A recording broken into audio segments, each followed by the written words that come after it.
This one's a treat to watch. As we speed towards a potential second Trump presidency, I couldn't help but go back to some of the most priceless reactions to Donald Trump's presidential victory in the 2016 election. And you know why? The fact that much of the left-wing media in Hollywood was busy cheering on Hillary Clinton, Donald Trump's victory came out of nowhere like a punch to the gut, sent many of them crying and ranting in front of the cameras in a total meltdown. I just dug up some of the most incredible moments from that time that we might see again, including late-night hosts that struggled to put a smile on their face for the show. Subscribe to the channel for more content like this, and let's jump into it. No matter how you feel about the result of this election, the good news is that the election is over. This is what it feels like when America is made great again. I was wondering, and I was really hoping it would feel better, because this sucks. Well, that was a real grab in the...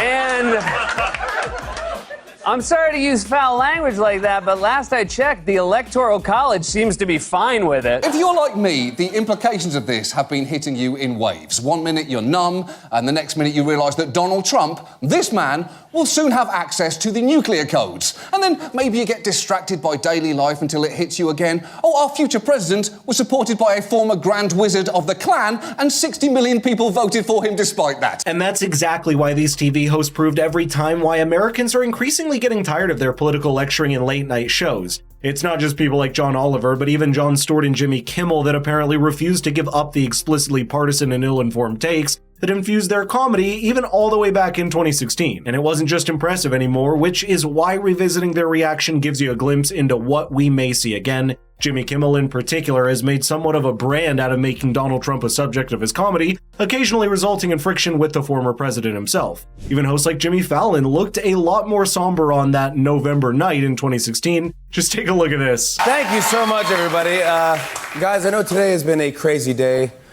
Some people are sad, some people are scared and nervous, some people are happy. I think most people are just exhausted. But as President Obama said, no matter what happens, the sun will rise in the morning. And this morning I was walking around New York City, and this guy came up to me and he said, hey, we're gonna need some laughs tonight. And that's what we do. My job is to come out here every night and try to make you laugh and take your mind off of things for a while. So I hope that no matter how you're feeling, you can turn on the Tonight Show and we'll be here to spread some joy and put a smile on your face. That's what we try to do. We'll be here for you if you need us.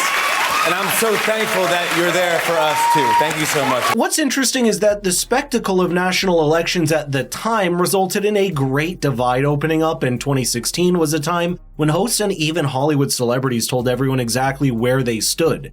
People today speculate whether a celebrity with a massive fan base like Taylor Swift can create a dent in the electorate with an endorsement, but it's no secret that practically most of Hollywood's biggest names came out and openly endorsed Hillary Clinton for president against Donald Trump, and eventually all of them had to bite their tongue and pretend they didn't see that happen. What really happened is that America smartened up and wasn't going to be swayed so easily by the shallow moralizing of rich celebrities. Take, for example, actress Chelsea Handler, who felt the need to create an entire scene on air, apparently crying for women in America, under a Donald Trump presidency back in November 2016. I know for a woman, as a woman, it feels so sexist. And I think, I guess the message that I want to spread out to other women is exactly what you're saying, is not to give up. Sorry, I hate crying on camera, but is not to give up, because this is so important. And it's easy to say, throw in the towel and that we're going to leave, or I'm going to move to Spain, because I want to move to Spain. I really, really want to move to Spain right now.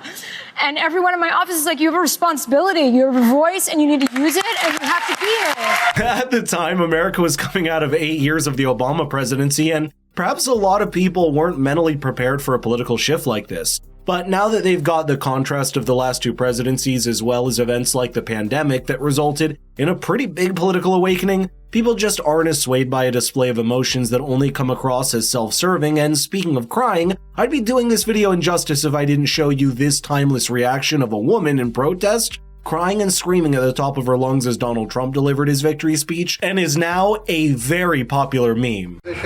Donald J. Trump is now President of the United States.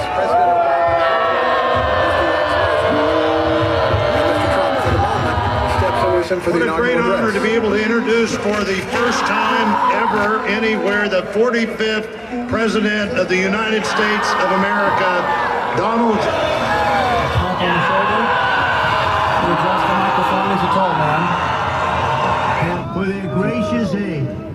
I am so sorry to my world. I am so sorry to my world. This is not what we want. We may or may not see instances like this if Donald Trump clinches a similar victory in November later this year, but perhaps what differentiates 2016 from 2024 is that the Trump presidency almost came out of nowhere for a lot of people, while it looks like a very real possibility this time. It was that shock that sent many in the media and Hollywood into silence, going through all 4 stages of grief, and ending in a quiet state of acceptance and apathy. That's what describes some of the biggest left-wing platforms on legacy and digital media like The View and The Young Turks.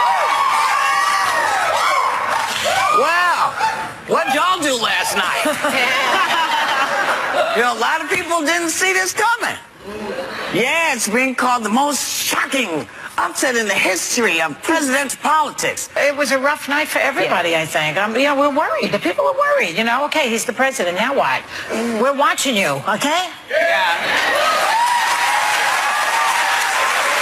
Soon, we're going to have to start changing the dialogue to what happens in the Trump presidency. America, as we now have an 80% chance that Donald Trump is going to be the next president, congratulations, torture's back. Both of these shows ran multiple hours worth of live election coverage, and it was truly a sight to behold seeing the expressions on their faces change as the results poured in late at night. Donald Trump's victory speech and the subsequent 4 years almost became a lifeblood for these shows in the 4 years after that, as these platforms finally found relevance once again, even if it meant fractioning their audience and feeding a partisan agenda and audience. That stretched not just to television and Hollywood, but also to many of the outgoing politicians as the Obama administration finally wrapped up.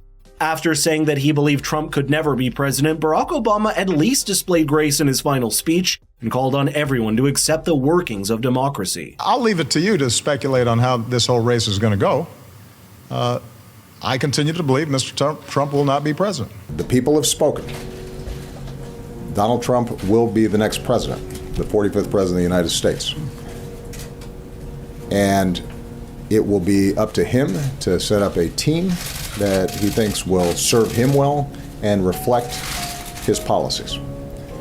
And those who didn't vote for him have to recognize that that's how democracy works. That's how